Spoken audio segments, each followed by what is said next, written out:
এগুলো কথা রয়েছে যেগুলো প্রতিনিয়ত কিছু না কিছু মানুষ ব্যবহার করেন এবং এগুলো বলেন ম্যানিপুলেট করার জন্য। এগুলোকে বলে ম্যানিপুলেশন ফ্রেজ। নাম্বার 1, একটা দুষ্কর্ম কিছু করেছে, করে বলছে তোমার জন্যই তো করছিলাম বাবা, তোমার জন্যই তো করেছি।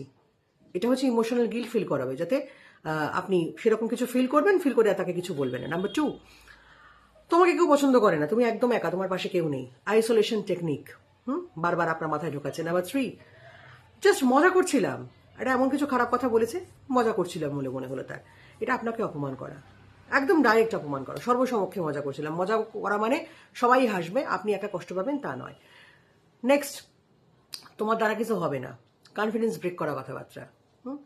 দেখো, যদি ভালোবাসা তাহলে এটা করবে। পরিষ্কার ব্ল্যাকমেলিং কথা, ব্ল্যাকমেল করে আপনার ইমোশনাল ব্ল্যাকমেল হচ্ছে, বুঝেই যাবেন। নেক্সট, তোমার ভালো ছাড়া আমার মাথায় কিছু নেই, আমি তোমার ভালো করতেই চাই। ফেক কনসার্ন, এমন কিছু করেছে যেটা আপনার ভালো লাগছে না, বুঝতেই পারছেন সেটা আপনার ভালো কিছু হবে না, কিন্তু তার মনে হচ্ছে সে আপনার ভালোর জন্য করেছে। It's call the fake concern দেখানো, বুঝে যাবেন সমস্যা রয়েছে। আর একটা হচ্ছে খুব ইম্পর্টেন্ট, সেটা হচ্ছে যে আমি তুমি ছাড়া কিছু বুঝি না।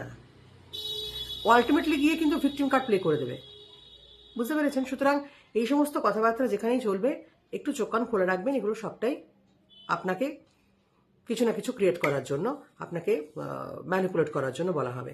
খুব সাবধান, বুঝে শুনে ভালো থাকুন।